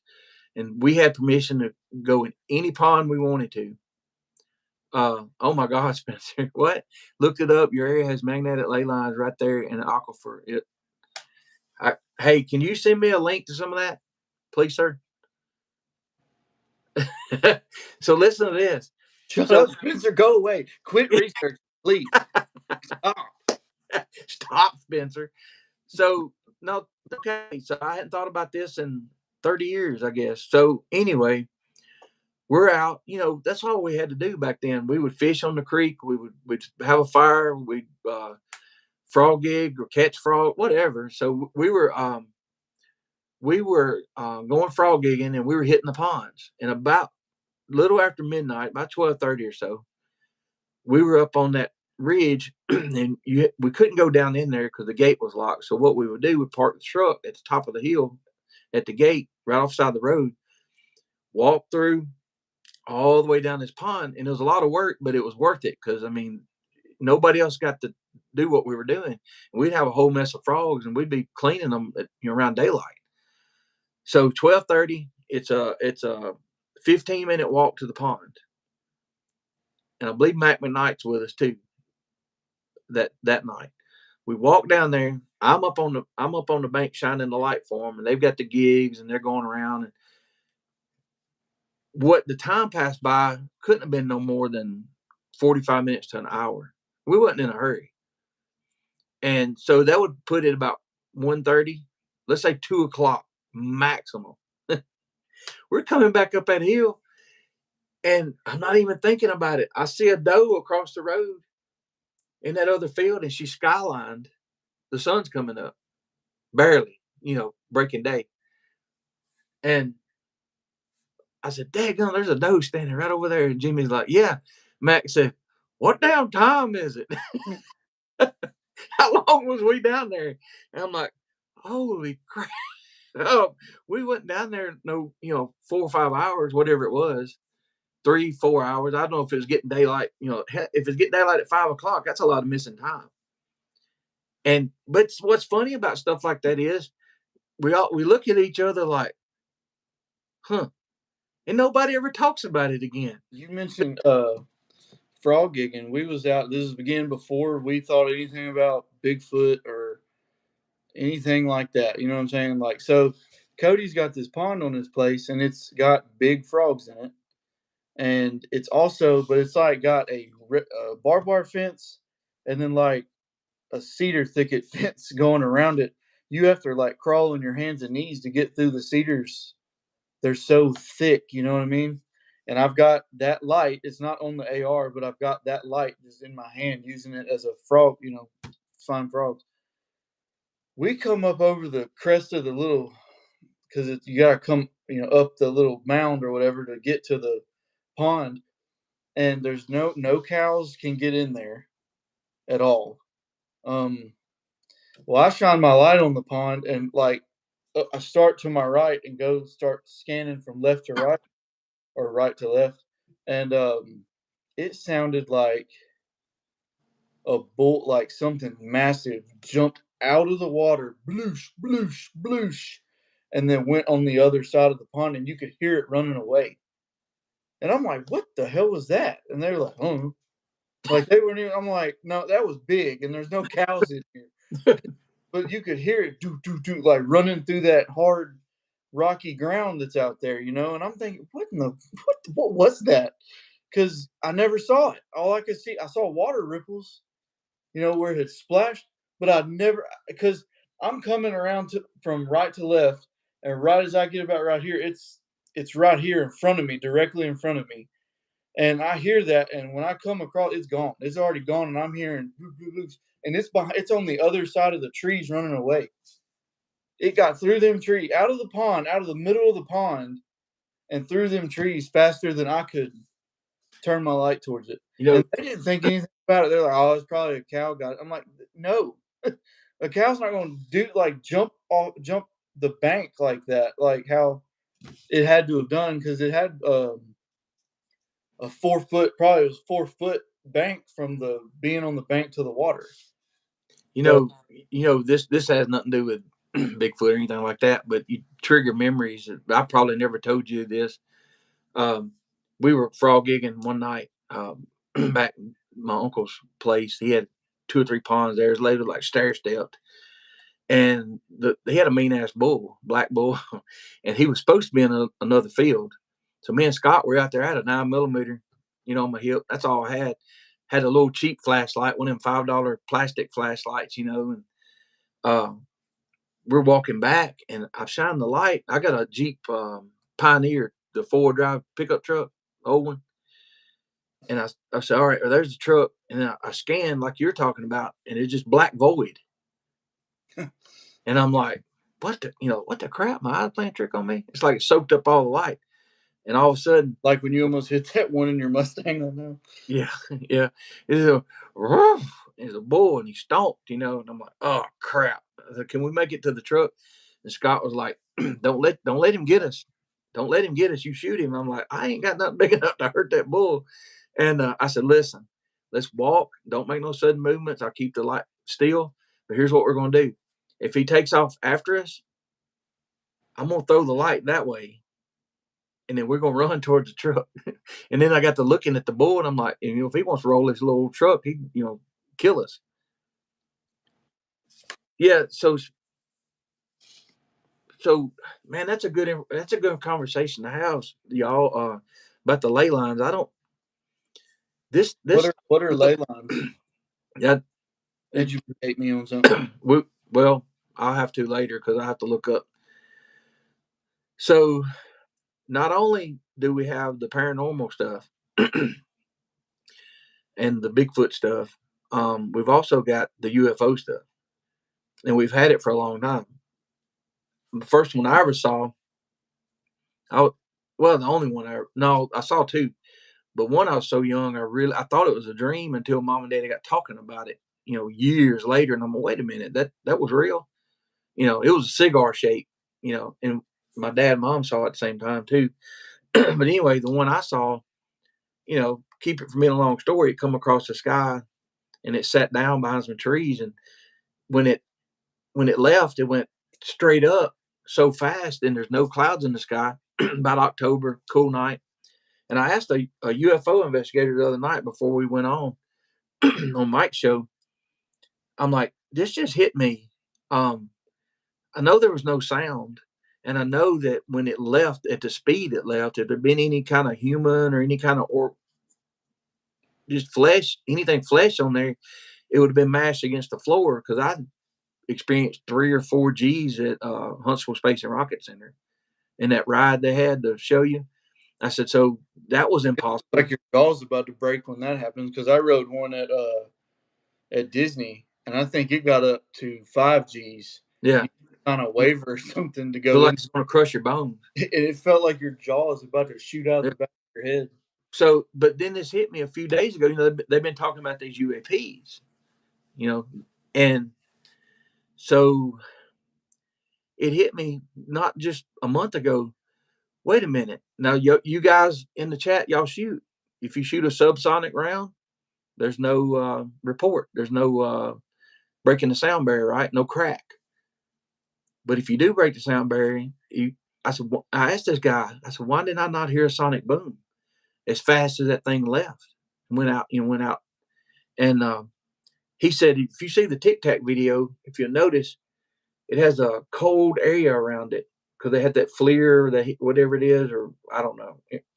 But you see a cold area around it, and said they're manipulating the atmosphere somehow. And that. I mean, hell, I'm not a scientist or whatever, but it took me all those years to figure out I didn't hear any kind of sound, which I should have. So anyway, but here, let's read what Spencer said. It's a combination of ley lines, magnetic fields, aquifers, underground and cave systems. What everybody needs to look at. It's not one. It's all of them, from what I can tell. Yeah, Spencer, we sat on. Don told me we sat on one of the biggest. What kind of rock is it? It's a deposit of limestone. Yeah. In Middle Tennessee, and then of course what comes with that is caves, and some of we had a place one time my mom and dad had. They hit a stream of water. They couldn't be measured, and it was cold. We have I don't know Greg, and I don't know if he's still here or not. Probably not. But if y'all ever witched for water, and we do that. I've done it where it's almost pulled it out of my hand, and then the well drillers hit 30, 40 foot down, hit a stream of water like you wouldn't believe. Where did he go? He had left me here. But yeah, so y'all, I mean, I had heard about the ley lines and stuff, but I didn't know exactly what it was. And I've been some places like Sedona, Arizona. Been some areas where you feel different, So anyway, y'all, I think I'm gonna call it a night. I got my watch on military time. I can't. I'm not good at that. Hey, before we go though, y'all have one of those meetings backstage. Pull us back there sometime where we can talk freely. I don't know if anybody's still in the progression here, and they might have something that reaches across, and that's possible too, because Spencer, when it left, it just was just like that. So I saw it here, and I saw it here, and then it's gone. So it could have entered something.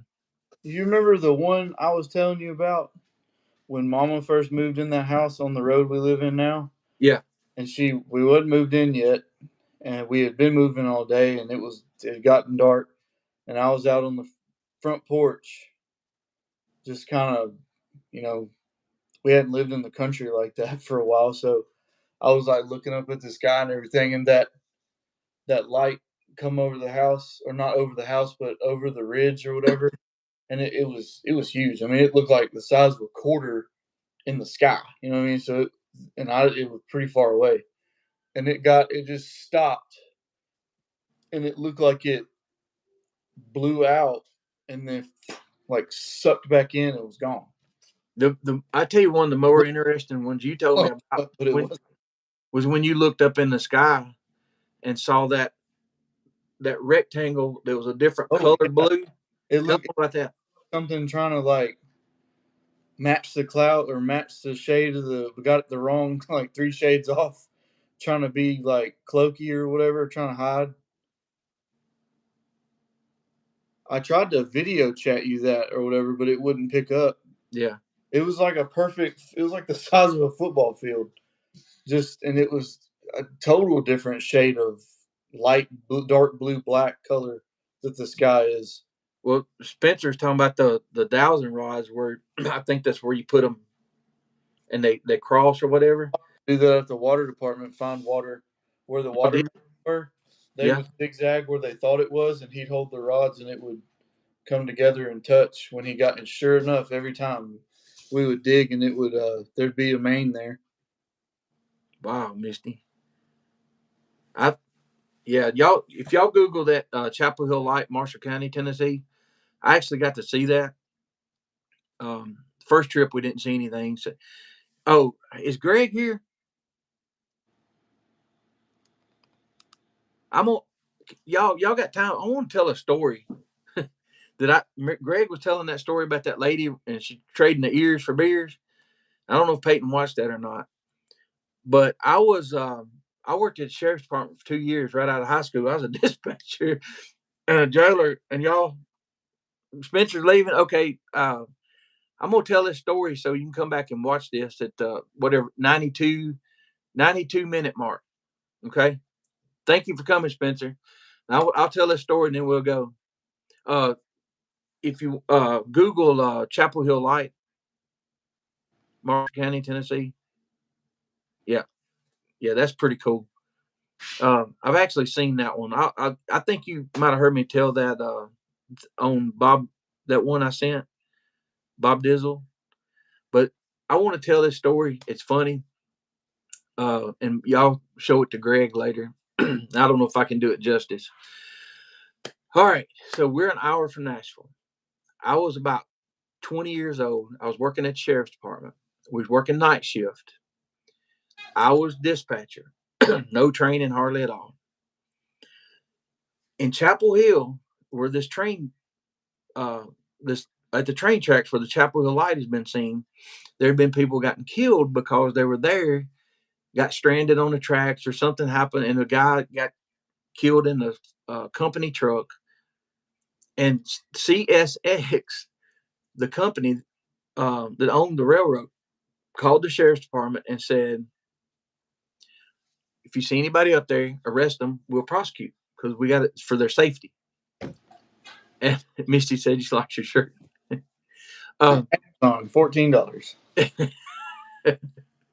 um, so our captain on that shift, good man. He's gone now. He was a good man. He was about 500 pounds, and he had a speech impediment.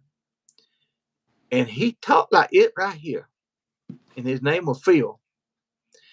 And he was a good officer, but he said some stuff sometimes that was just, we would just laugh. But anyway, so he calls in and he said, 5904 to SO.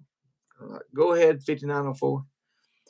I'm up here at train tracks in Chapel Hill, and there are a lot of people up here. And I'm going to be coming back. They're following me. I have the driver license, and we're going to be arresting them. and y'all be waiting on me. And I'm like, oh crap, what's he getting into? So I know at this point everybody's switching over. It's city, we're all on the same thing. And they're like, what's going on? What's Phil doing? I'm like, I don't know. But he says he's bringing some people in. Y'all, I was standing out on the front of the jail, the sheriff's department, and the square. I could see this corner of the square here. It looked like the circus had come to town. There was a deputy car. He had one of them old Chryslers, one of the last old Chryslers with a 440 in it. He come across the square, and I didn't think them cars was ever going to quit following him across there. They come around, looped around, come in, and they're parking. Every one of them are Vanderbilt students. Now you got to be a pretty good kid to be getting Vanderbilt. They're coming in, they're crying, they're squalling. Some of them don't know what the hell's going on. They don't know what to do. We got bail bondsmen. We're calling bail bondsmen. We're showing them that it's like an assembly line. And I'm having to help, like, fill this paperwork out. And we're having to call people in. There's like 30 something, 34. I don't even know. It's so many of them. Some of them don't have money. They're putting bail credit cards. They're crying. There's no such thing as a cell phone back then. This is early 90s. And now we're an hour from Nashville. That's where Vanderbilt's at, where the school's at. So I'm sitting there, it's quieting down, they all leave. And we're talking about it like, damn, he shouldn't have done that. You know what I mean? he shouldn't have done that. And some of the officers like that wasn't right. And so anyway, it's quiet. Phone rings. And I don't remember how many lines I've got. I have 7 or 8 of them. And I pick it up. Marshall County Sheriff's Department. This is Roger. How can I help you? These kids are from all over the country. Minnesota, California, New York, Georgia. It don't matter. They're from everywhere. So it's a guy from Minnesota, the first one to call. Yeah, I need to speak to the person in charge there. I'm like, yes, sir. He said, my daughter was just down there. And blah. I said, oh, I know what you're talking about. Hold on a second. Didn't know how this was about to go. Captain Blackwell, line 1. Okay. It's Captain Phil back. Oh, how may I help you? Yes, sir. Yes, sir. I am in charge. Yeah. Well, see, that told us if we find somebody trespassing, that we supposed to arrest them. And we're like, oh my God. And he's like, am I being joked? Am I being pranked right now? No, I'm in charge or whatever. Y'all, this same conversation happened 34 times. I had lines lit up. I had people calling from California, and I was calling people in. Y'all got to come in and listen to this shit. So, listen. So come here, listen. It goes the same way every time. This is Captain Phil Batwell. How may I help you?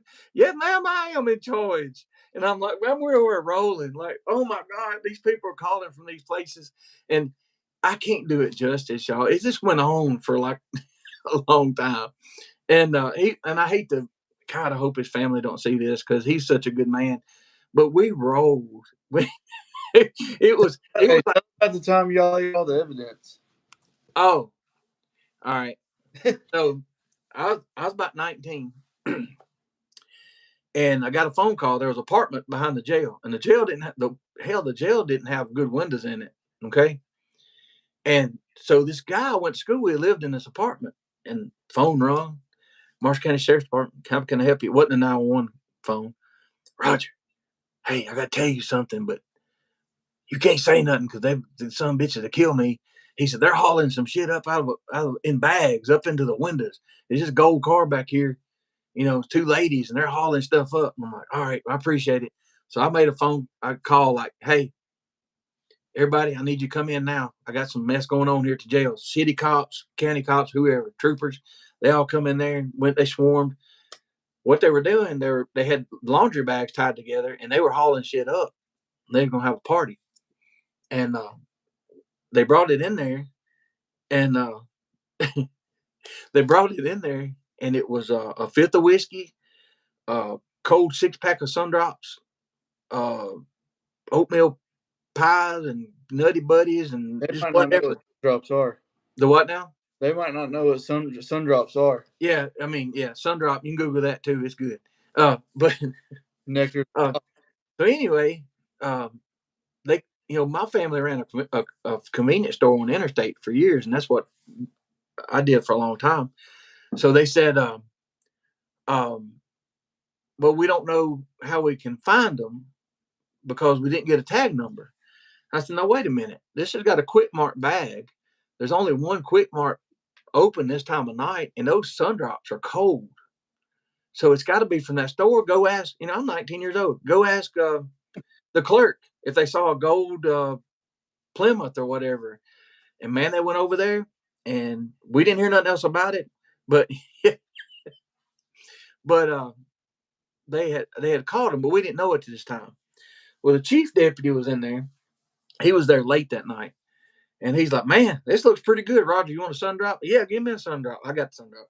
Got pies and stuff. We're sitting there feeding our faces, and we had this old guy from Chapel Hill. He was a jailer, and I wasn't old enough to get the whiskey, so they gave him the whiskey, and we're just chowing down. So I go home 6 o'clock in the morning, get my sleep, come in.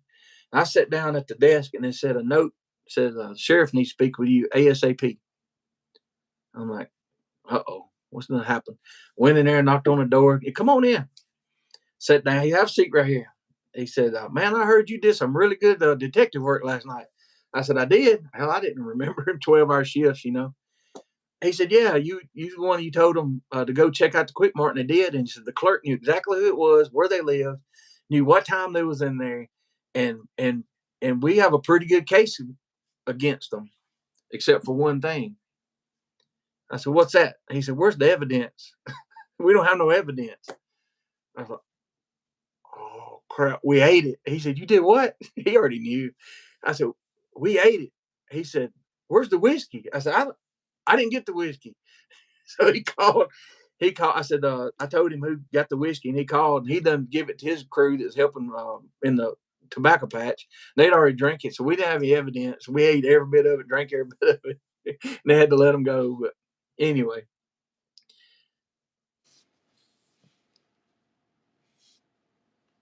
How Mark thought it. And Mark's back. Daggum, did he miss my story.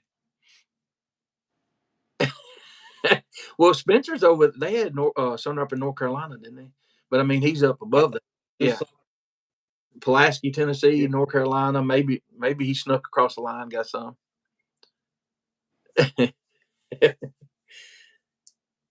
I wish we could all talk together.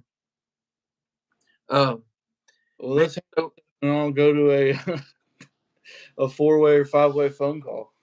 No, we've been in trouble. Be up all night. Yeah, and y'all, I appreciate y'all listening, because I mean, some of these stories, God, I forgot about some of them. I mean, but I hadn't thought about some of our, we rambled at night all the time, and that's just what we did. And we'd be on the creek bank with a fire going and have coyotes surrounding us, and we we didn't care. We knew as long as we had the fire going, we had the trucks in a circle, they're half circle, and we probably had a shotgun or two with us. We just didn't care about going out in the woods at night. And with Peyton, he did the same thing with his friends, but I tried to pay a little more attention, because I had friends like that too. Something would happen. And, okay, this come up. Were that Jennifer Appleton that y'all saw the other night? She's from Marshall County, and she knows like a lot of these places. She grew up around a lot of these places, had some wild experiences. But I was hunting on her. I didn't know her at the time. I was hunting on her uncle's place, and two of my friends had invited me. Now I don't know what this is, but this is how strange things can happen. So they told me, like, all right, well, you can go this way, and there's this place to hunt, or you can go up this way, and then there's a fallen tree. We set on it, and then you pick a spot. We'll go to the other one. I'm like, all right. Had a little old flashlight. I went and I found the tree, and I made sure it was steady. And so I sat there, and I didn't know anything about the place, which that's not smart. And I'm looking down the hill, and it's breaking daylight. It's getting daylight enough you can just see in the woods, and all of a sudden, something 2.5 foot tall, maybe three, jumped up on a log down, I don't know, 25, 30 yards from me, jumps up on the log and it's either turkey wings drop down or it's arms. And I come to attention like, holy, what the hell? And I saw it just for a second, and it hopped off of that log and it left, and I never saw it again. But it was too early for turkeys to come down out of the tree, So and it didn't look like a turkey, but that's what I'm telling myself, because I'm hoping that's what it was, but I don't know what it was. But it's not far from where Mac shot the monkey. He said it was about 4 foot tall or whatever it was, 4.5 foot tall. So who knows? You remember the thing that we saw sitting out with Granddaddy and Michael, and it was you and me, and we looked down by the barn, and here comes this weird looking thing. Everyone saw it. Nobody knew what it was. It was a monkey of some kind. It had to be, because the way that it was walking, I remember it had a white patch on its chest though. Well, Yeah, it was black and white. Shoulders were moving like a seesaw, like it was loping, like it was weird. Yeah, it was. And it stopped and looked at us, and it was coming towards us. And then it looked at us and then turned back towards the barn and went in that high grass, and we never saw it again. And there wasn't like nothing we could have done. And three of us saw the same thing. And there was a peach orchard. They had about 1,000 peach trees, and it was on different elevations, because they come in different types, came in different times. And there's a gap in the fence where they use my extra well to water the peaches. And Daddy, I guess it was time for second cutting of the hay, and they hadn't cut it yet. And we're all sitting there. Nobody has a gun, nothing. We're away from the back door. They had just built a shed with a porch on it, and we're sitting out there, just rocking and talking. And I'm pointing towards this opening, and I think we all saw it at the same time, and we all started up. And my the damn monkey, and it ain't supposed to be a monkey, and it scared me, because I'd heard stories about these things ripping people's faces off, and I'm like, I'm like, what do we do? We could have got in the shed and shut the door and waited it out probably, but I wasn't fast enough to get to the house, and my mom didn't see it. But when we all eater and a hoe, the what now? You come out with a weed eater and a hoe and pray for the best. That's the And then Nana saw that one run out in front of her, but it was only like that big, but its tail was like 4 feet. No, that was me and her. Was it you and her? Yeah. That was up at Pottsville. Now what we're saying is that what we saw was a legit monkey. We're not saying it was anything else. And what we saw that night looked like one of those. You're the animal person. So I don't. What kind did I show you? It looked like. Was it a capuchin, the one with the little white face, like those? And that little long tail. Yeah. We were coming down through there, and it was dark, and it ran across on the other side of this bridge. I saw it. I thought, holy shit, that looks like a monkey. But I didn't say nothing. And my mom was like, what in the world? I said, what did that look like to you? She said, it looked like a monkey. I said, well, I don't know. That's two times, Spencer. Now, I do know people have exotic pets, because we're south of the richest. Williamson County is in the top 5 usually, or top 10 at least, in the richest counties in the country. So there's people that have weird pets, and one of my neighbors killed he said, I killed a Komodo dragon. I said, what the hell are you talking about? And I went down there, and it was iguana or something. somebody had as a pet. I knew whose it was. And I said, he said, I don't know what this is. And I said, no, it's not what it is. I don't know exactly what it's called. I said, but I would hide that son of a gun and not say nothing else to nobody. He said, why? I said, because that's Rick's. That's your neighbor's. He's been looking for him. His name's Rocky. So don't be telling him you killed his Komodo dragon, But yeah, so there's people have weird stuff as pets, We got some weird people around here. Was telling a story the other day. He said that he had an old boss that come across some money, and he said he showed up in a lifted F-350 dually, and he said he looked in there, there's something bouncing around, and he said there was a lemur with a diaper. He said, "Hey, you want to come see my lemur?" And dude was like, "No, I don't want to see your lemur." Oh me, we've had some. That thing's at. God, I could tell y'all stories from our store, for days. And we ain't got time for a lot of it, but yeah, just sitting around.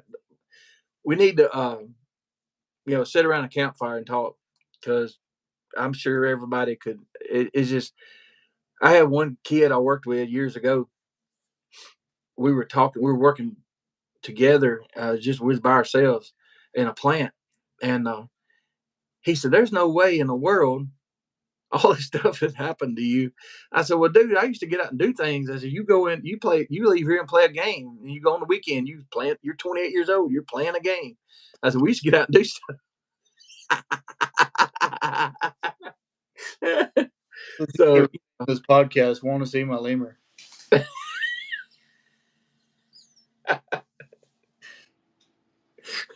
oh, what did I say earlier? Nobody responded. Nuts and gnats. Yeah. Hey, Spencer, I got to tell you about the toothpick and the Harry. I'll tell you later. There was some. Yeah, we had to keep it on. Keep. I heard that from someone. Okay. Legend had it's real. Well, you got any other? I mean, I've got ghost stories, and I think some of the people have listened. Nightmare that you used to have. What? Your nightmare about the little boy. Oh yeah, I'm not going to tell that one tonight. We'll do a ghost themed or a paranormal themed show one night, and that's very interesting. No, what? No, I'm not. I'm not. You tell him, Misty. I'm not doing Tell it. oh, She tell knows. She knows. Yeah. No, no, no, no. Who we got? I'm scared to look at the chat. Tell you the truth, but at least Spencer hadn't got me back and texted me during this. But oh me, y'all, it's almost 12 o'clock. Well, you was sending pictures of cigars while he was doing I know. asshole. And I didn't do none of that. I know. And I'm getting in trouble for stuff I ain't For even me, y'all. I guess you talking about connections. We all grew up country. I mean, if there wasn't anything to do, we made stuff to do. And I mean, there's stuff. I was always the idea guy, and my friends, they were all good people. They were a little bit older, but I had to be careful what I said, because I'd have this funny idea. Next thing I know, one of them be almost killing herself doing it. But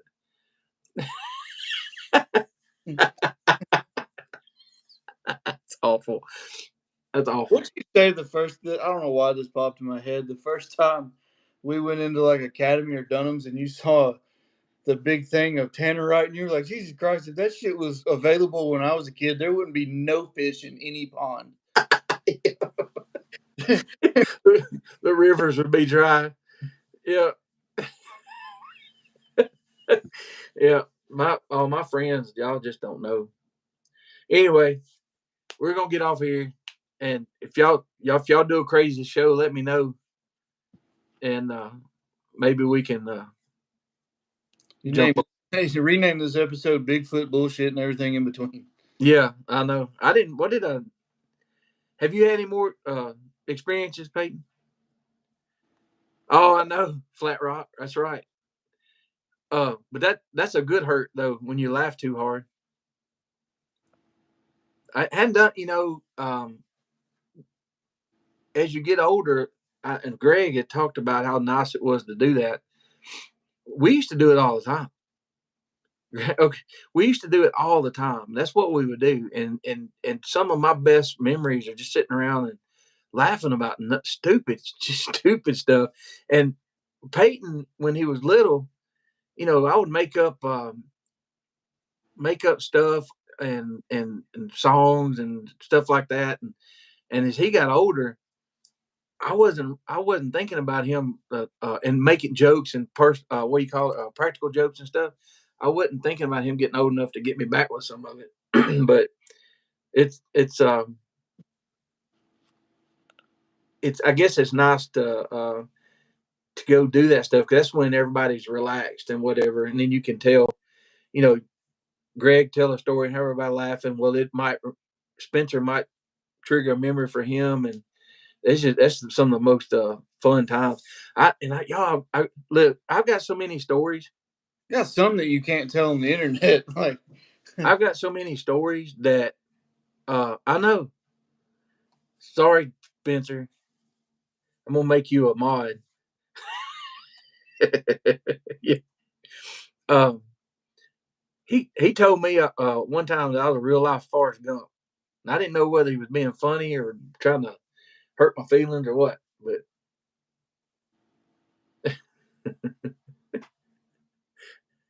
oh yeah, if I can, we need to do a test and see if I can have more than one person on too. you Uh, you but was talking about all the stuff you had seen or something, and you're like, no, you've seen some shit when you're fishing, and you see two turtles getting it on. And then I called you that day and was like, "You're never gonna believe what I saw." Like fishing, we were wading creeks. I was like, "Yeah, I saw it. I've been out enough to see the sea." well, and it was awesome to have friends that you're so connected with that they can finish stories for you. We went to the river one night. We were in high school, and we heard a lot of people was getting together to build a fire, and me and my buddy showed up, and heck, it was boy, girl, boy, girl, boy, all couples. And I'm like, dang gummit, nobody told me this. So we're standing over in the Duck River, and I hear a bullfrog on the other bank, and the fog had rolled in, and I'm looking over there, and I'm trying to. I said, somebody got a flashlight?" And yeah, and I turned that flashlight on, and it was that beam. It was, I don't know whose it was. It was strong. It was going to the other side through that fog and everything. Just a big old beam of light. And I spot that bullfrog. I said, man, he looks pretty tasty. And my buddy, my best friend, I mean, we're on the same wavelength all the time. And I was like, hey, Tony, come over and hop up on this beam and walk over and get that frog. And everybody, man, they're laughing because they expect me to be saying something stupid. And they're rolling and laughing. I'm like, come on, Tony, remember this joke. I'm thinking in my head. And the laughter died down. He's just so dry. He said, you think I'm stupid? He said, I get out there in the middle of that beam, you're going to cut that damn light off. I know what you're going to do. And everybody's just rolling. I don't know if you heard that before, Peyton. I'm just being stupid now, but but it was perfect. I ain't getting into ghost stories. Now, Peyton, you've got some, I know. When the the baby's crying. yeah, but the one that was real scary was the phone case. Yeah, just shot across the kitchen. It was on the table or on the counter, and it just looked like somebody smacked it off the counter. Anyway, let's how long we been on here?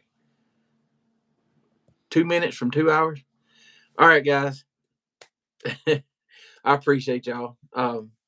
We'll do it again. I'll work on. I want to get some of y'all on here too, if it's all right. Once I figure out how to do things. But I hate to leave good company because it's 12 o'clock. I don't even know.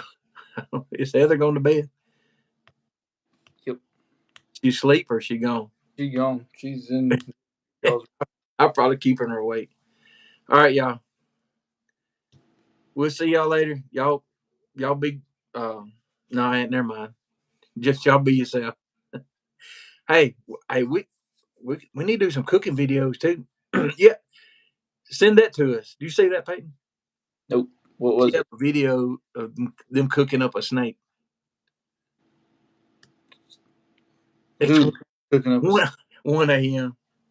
I forgot about that. Spencer's 1 a.m. too. Spencer was supposed to go to bed an hour and a half ago. I know. I mean, what's he doing? A glutton for punishment. Probably genetically modifying deer, like he always does.